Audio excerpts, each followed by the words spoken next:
questions this morning. Beaches filling up again in this Florida city after rules relaxed. Protesters taking to the streets demanding an end to stay-at-home orders. It's all about freedom. Yeah. President Trump calling for some states to be liberated as others urge caution. New York's call for more federal assistance turning into a war of words. I'm saying thank you for doing your job. The back and forth this morning. Food crisis. Thousands of people lining up across the country in the effort to put dinner on the table. Nobody likes it when your kids ask what's for dinner and you're not sure what to tell them. The increasing demand for basic items in the face of this pandemic. The small business struggle, thousands of business owners finding themselves in financial limbo with the government's rescue loan fund out of money. At this point, I've got no faith left in the federal government. What's the holdup over the next relief package? New study results, the testing done in one county in America. Diane Sawyer talking to the researchers. What we're seeing is the tip of a big iceberg. What it could reveal about coronavirus exposure. And doubly thankful, the coronavirus patient who says this hospital saved his life twice. How he's paying it forward this morning. Live from ABC News in New York, this is Good Morning America. Hey, good morning and happy Saturday. We continue our efforts at social distancing this morning. Eva and I, as you can see, are right here in the studio while Whit is at home. Whit, good morning, sir. Dan and Eva, good morning once again from Studio WJ, as I like to call it now, reporting for duty. Once again, yes, we are doing our part. I'm working from home, trying to keep people safe like so many others are doing across the country. But we have a lot to cover on the pandemic. Some states are starting to ease restrictions, or starting the process of that anyway, but the number of coronavirus cases still on the rise. That's right. Well, there are now more than 700,000 diagnosed cases in the U.S. with more than 37,000 deaths. Nearly 60,000 people have recovered across the country, an important number. The governors of Florida and Texas talking about plans to enter phase 1 of the federal government's guidelines to reopen. Vice President Pence saying there is unused diagnostic testing capacity and that states could more than double daily testing if they activate all labs. Meanwhile, President Trump tweeting in favor of protesters who are angry with those stay-at-home orders issued by Democratic governors. This one day after the president said he'd been working well with governors from both parties. Team coverage this morning from New York to Washington to San Antonio, and we begin with ABC's Trevor Ault in Times Square.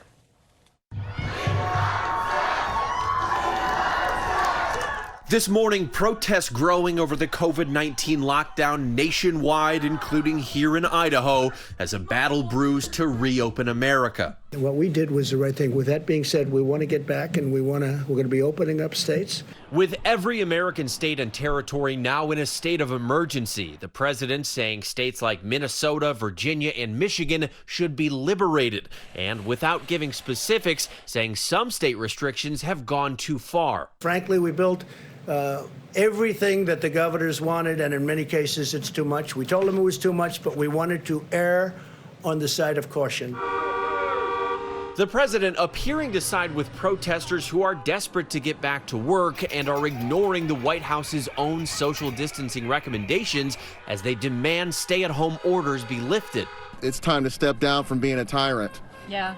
You know, you gotta free the people. And freedom. It's all about freedom. Yeah. Our choices. If you want to stay home, stay home. If you don't, let's do it. Michigan Governor Gretchen Whitmer acknowledging the economic anxiety, but holding firm on orders to stay home. We're going to get through this, and we will re-engage our economy when it's safe. But in some places, the race to reopen is already underway. In Florida, the beaches in Jacksonville once again welcoming the public despite a rising number of coronavirus cases in the state. And in Texas, Governor Greg Abbott announcing all elective surgeries can resume on Wednesday and all retail stores can offer curbside pickup and delivery.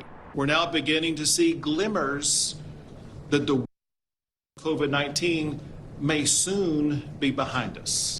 But health officials say each state has to be careful so we don't see a resurgence of the virus. I certainly could understand the frustration of people But my main role in the task force is to make recommendations to protect the health and the safety of the American people. And I would hope that people understand that that's the reason why we're doing what we're doing. New York, the country's hardest hit state. The battle still raging on the front lines with more than 600 deaths on Friday. EMTs in full protective gear in a relentless cycle of picking up patients as the state now turns its focus to testing and calling for federal assistance. The federal government cannot wipe their hands of this and say, oh, the states are responsible for testing. We cannot do it. We cannot do it without federal help. But shortly after that request, President Trump lashing out at Governor Cuomo on Twitter, telling the governor to stop talking and saying, "We have given New York far more money, help, and equipment than any other state by far, and these great men and women who did the job never hear you say thanks." Cuomo then firing back. How many times do you want me to say thank you? But I'm saying thank you for doing your job. This was your role as president, okay? Now, the president's plan to reopen the country is a three-phase process, with some businesses opening with social distancing in phase 1, schools then reopening in phase 2, and all businesses essentially being allowed back open in phase 3. The president's coronavirus task force says they have enough testing for phase 1 in every state, but when asked if they had enough testing for phase 2, they said they don't know yet because they still don't know how much the virus is being spread by people who don't have symptoms. Yeah, a lot of questions about the details there. Trevor Alt reporting for us. Thank you. At least 22 million Americans have filed for unemployment since the pandemic started. Now families across the country are just trying to figure out how to put dinner on the table. Really Thousands of people lined up for hours to get help from a food bank in Texas. ABC's Marcus Moore joins us from San Antonio with their emotional stories. Marcus, good morning. Oh, Whit, good morning. Their stories are absolutely heartbreaking. And the food bank here in San Antonio says during a regular time, they service about 60,000 families. Well, since this COVID-19 shutdown began, that number has doubled to 120,000 families weekly. And we saw the demand firsthand. Before sunrise, hundreds had already lined up in front of San Antonio's Alamo Dome, each car representing the economic impact of the vicious pandemic gripping the nation, and the families now facing an uncertain future. Beatrice Ortiz was the first in line. There's a lot of people hurting out here, you know, a lot of people, even within my family. Soon, under the morning sun, the enormity of a critical need would be made clear. Cars, bumper to bumper, people desperate to feed their families. Matthew Serna among the 2,000 people who came to this food distribution site, laid off from his job soon after the shutdown began. Nobody likes it when your kids ask what's for dinner and you're not sure what to tell them. It's not easy to ask for help, and we try to provide for our own family. Food banks across the country are seeing huge demand. This moving seen at a grocery store in Maryland, and long lines like this one in New York forming outside of this food bank. Back in San Antonio, people are just as desperate and determined. Ortiz, who was first in line, ended up waiting 18 hours for the food she'll now feed to her family. Thank you. Thank you, guys. Full of gratitude. Thank you for the San Antonio Food Bank and for all the essential workers doing their jobs. Because without them, where would we all be?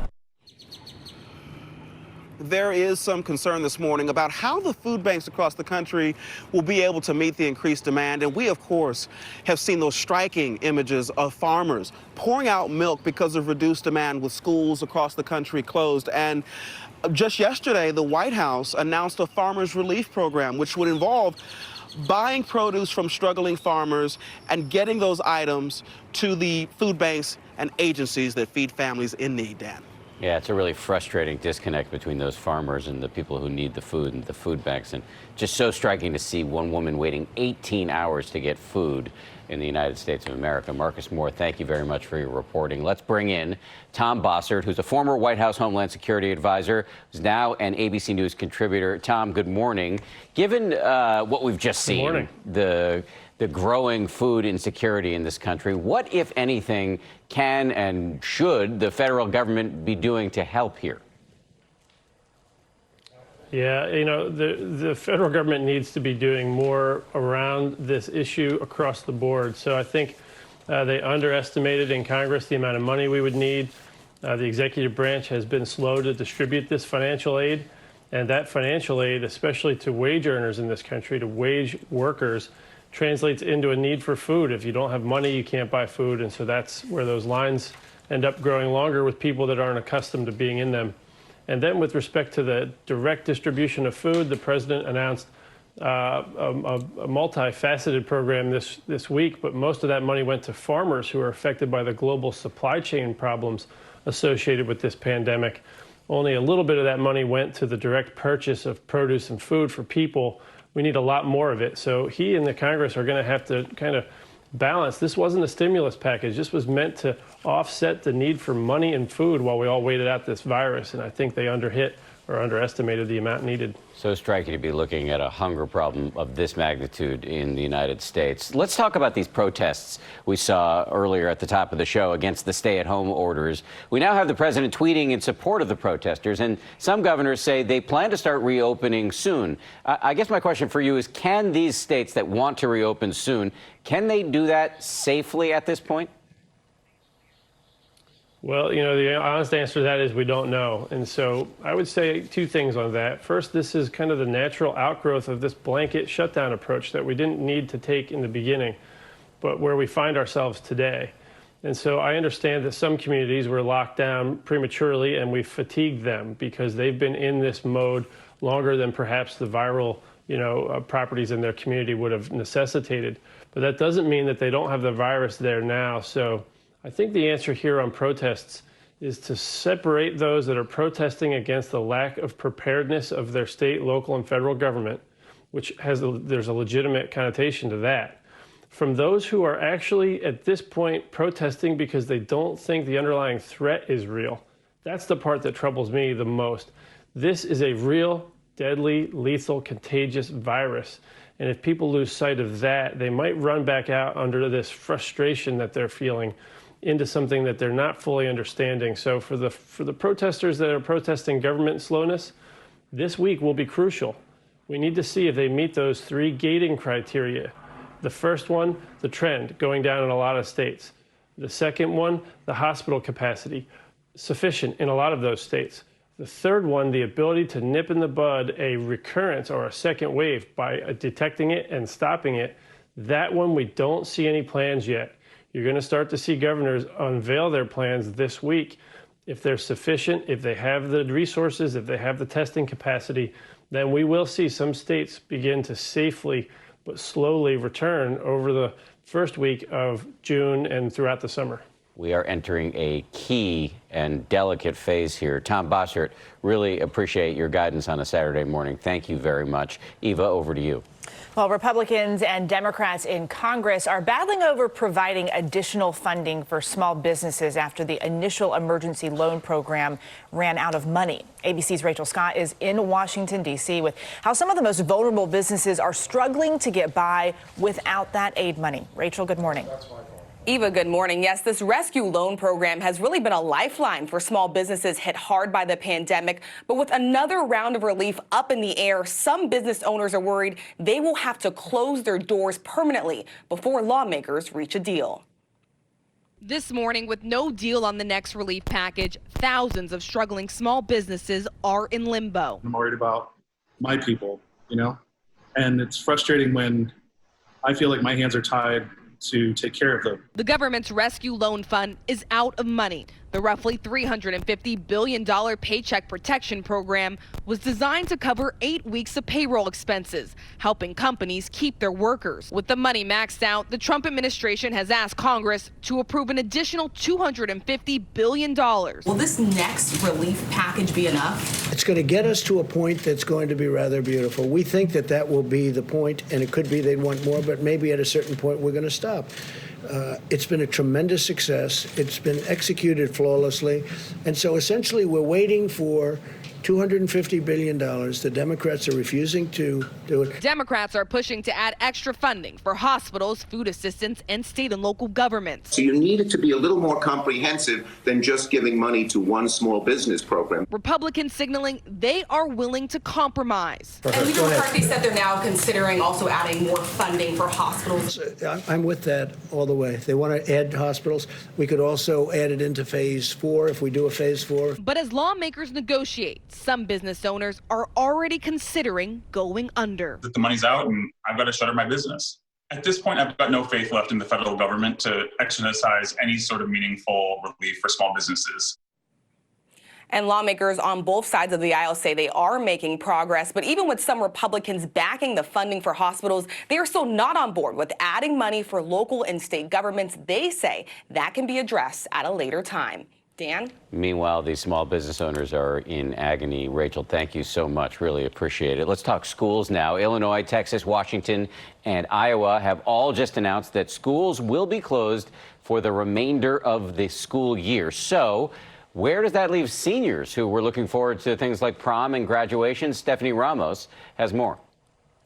This morning, as COVID-19 cases hit new highs across the country, a growing number of states are keeping their classrooms closed. The team of doctors advising us have determined that it would be unsafe to allow students together in schools for the foreseeable future. Schools in Texas, Iowa, Illinois, and Washington, D.C., the latest to announce they're shutting down for the rest of the school year. High school students graduating this year who were looking forward to walking across the stage are now celebrating at home. Teachers and staff from Whitesburg Christian Academy in Alabama organizing this drive-by graduation.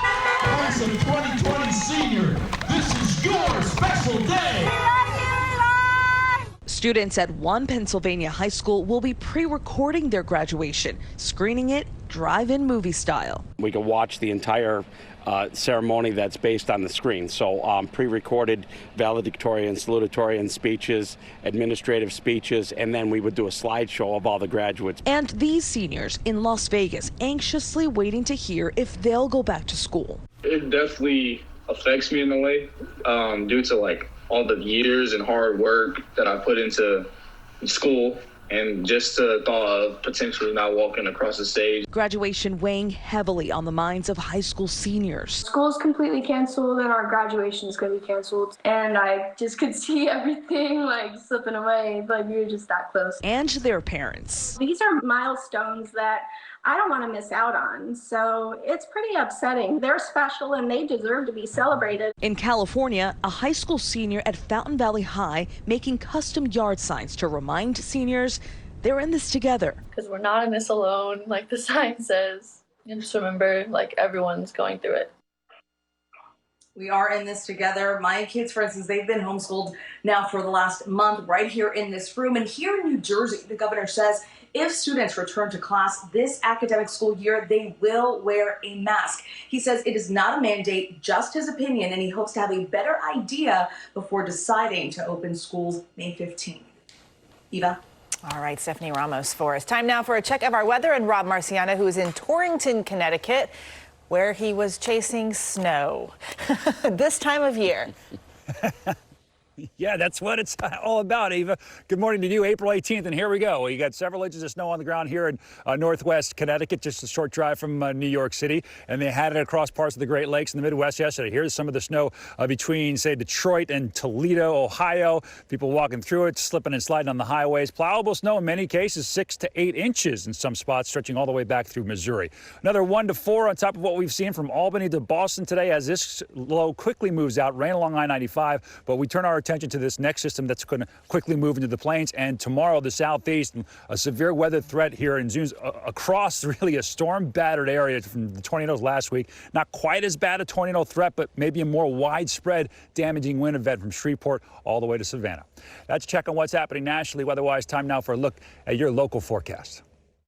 Meteorologist Rachel Kay here, tracking scattered showers for our Saturday morning, but don't worry, the whole day will not be a washout. We'll have plenty of afternoon sun. That said, it does come with cooler temperatures, highs only in the mid-50s, and a strong northwest breeze for us across the area.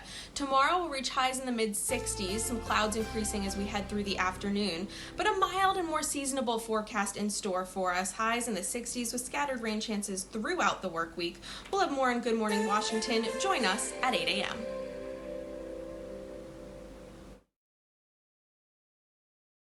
On April 18th, a wet, packable snow. Great for snowballs. Guys, yes, and nobody can go skiing, so useless snow. Rob, thank you. One man is thanking